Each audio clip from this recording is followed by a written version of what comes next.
Salut à tous les amis, j'espère que vous allez bien. On se retrouve aujourd'hui pour une nouvelle vidéo.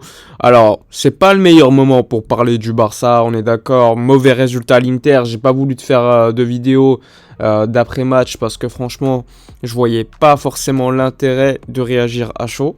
Avec, on va dire, plus de 24 heures ensuite après, je voulais réagir avec plus de recul. Donc, allons-y, parler également d'informations sur le Barça. Vous le savez, le Barça est dans une situation compliquée contre l'Inter de Milan.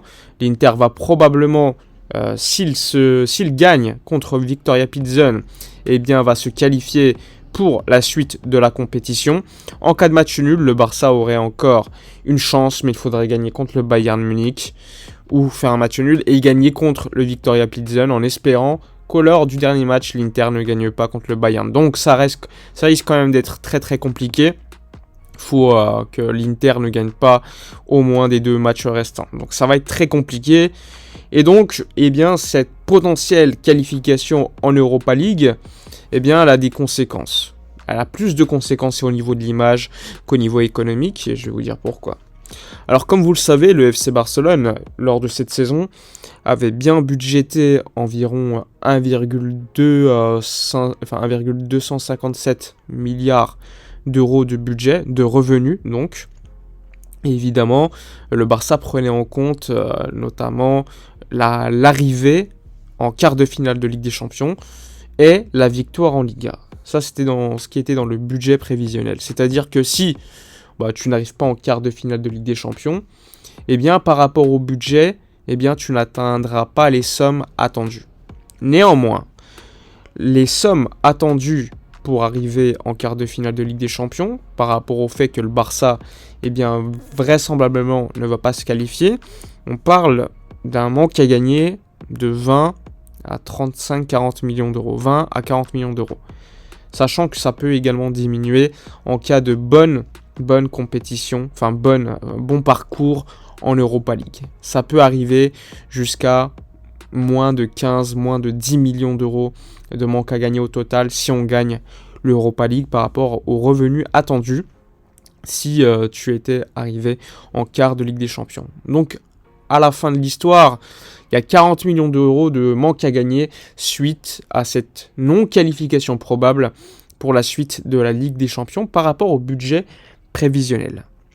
Comme je vous l'ai dit, ces 40 millions d'euros, ils pourraient baisser à peu près 15-20 millions d'euros max selon le parcours en Europa League. Mais 15-20 millions d'euros, c'est bien moindre par rapport au budget, aux revenus que tu attends et aux bénéfices attendus. Parce que je le rappelle, le Barça attend des bénéfices aux alentours de 257 millions d'euros. Ce qui est énorme. Donc oui, tu auras des conséquences économiques, mais au lieu d'avoir 257 millions d'euros de bénéfices, tu auras 220 millions d'euros de bénéfices. Ça reste des bénéfices énormes. Il y a plus de conséquences au niveau de l'image, au niveau du reflet également pour la planète football, parce que le Barça vient de sortir quand même un mercato de qualité, on va pas se mentir. Néanmoins, on n'a pas eu de chance, il faut le dire aussi, ça rentre en compte. Pas eu de chance parce que le tirage au sort, on se tape le groupe, à mon avis, le plus compliqué. On se tape également un match à Munich lors du deuxième match. Ça aurait été peut-être mieux d'affronter l'Inter avant, puisqu'il y a eu les blessures ensuite. Ça va prendre en compte.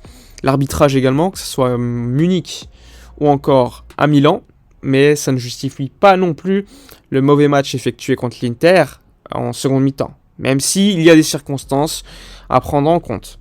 Le fait qu'il y ait des blessés, parce que défendre avec Piqué, on va dire que c'est comme jouer à 10.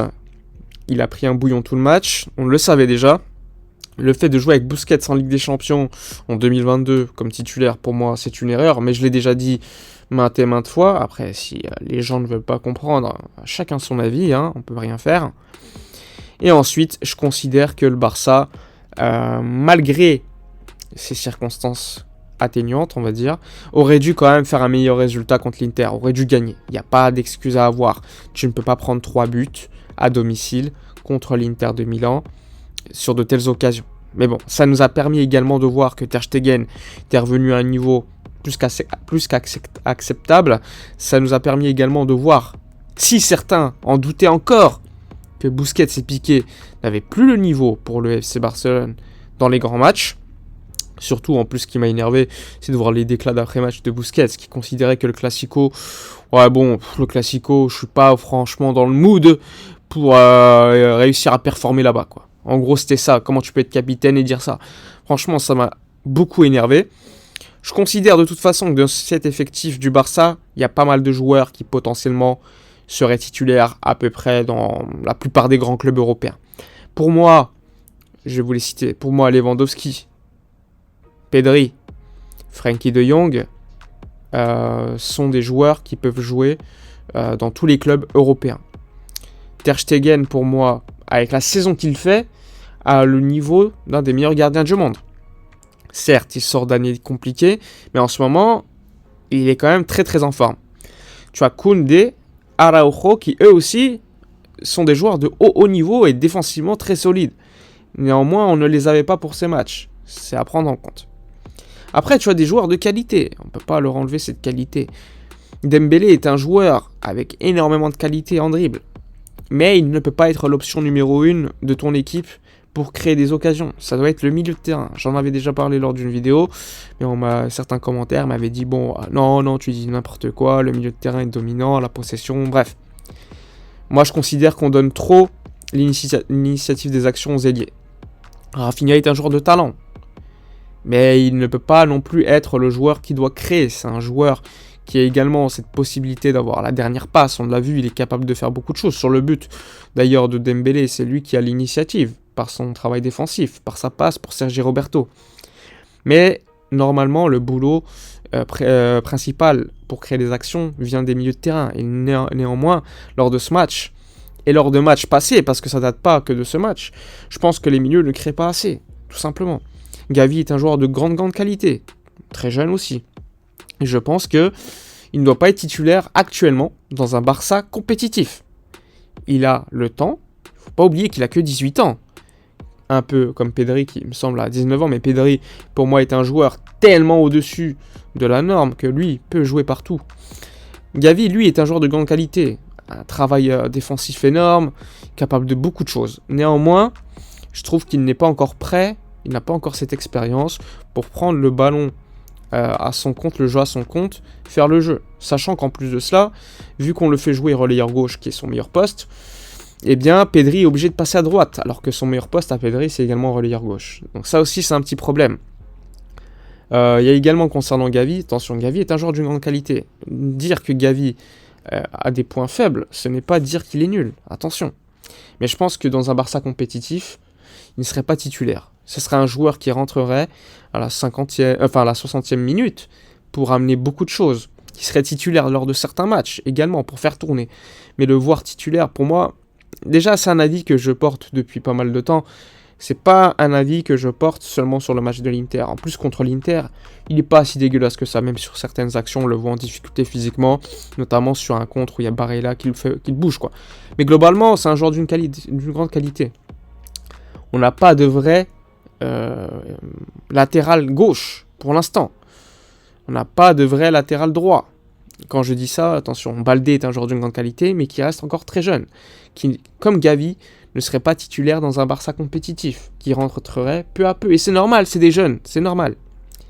Et ensuite, à droite, Sergi Roberto, qui certes fait une belle performance contre l'Inter, selon moi, mais il n'était pas latéral droit lors de ce match. C'était plutôt un 3-4-3, il s'intégrait dans le milieu, il était très offensif.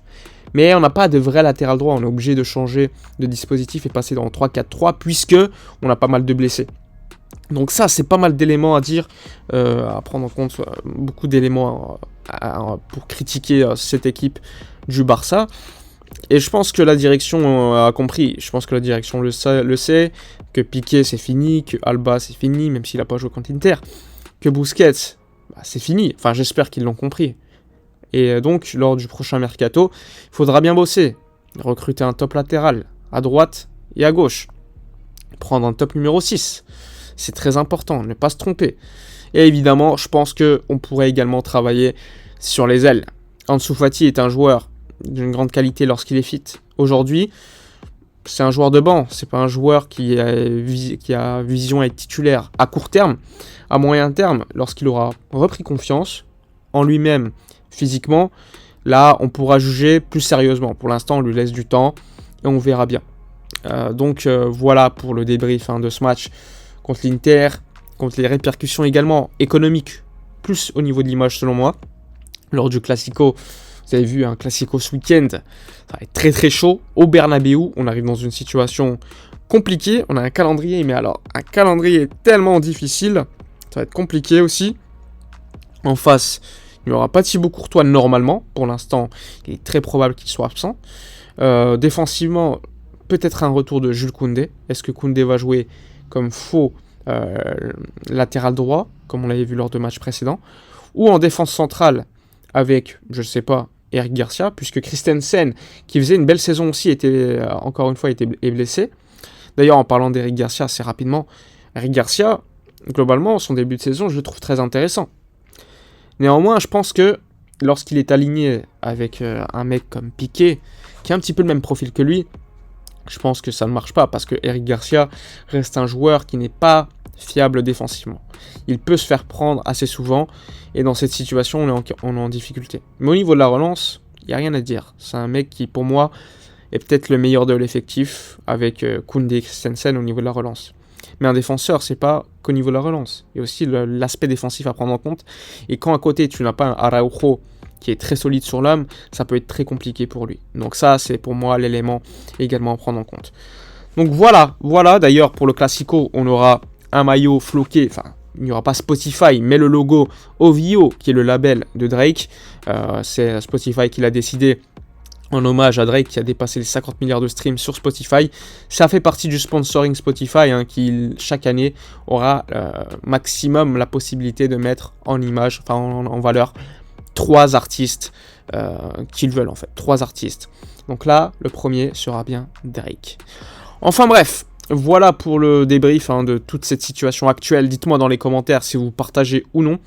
Demain, je vais vous sortir une vidéo sur l'histoire des Classicos, les anecdotes les plus importantes, parce que le Classico, ça reste le Classico. Et on reste leader du championnat, même si on est dans une situation au niveau européen très compliquée. Enfin bref, je vous dis donc, n'oubliez pas de commenter, liker, partager. Je vous dis à la prochaine, et d'ici là, comme d'habitude, portez-vous bien.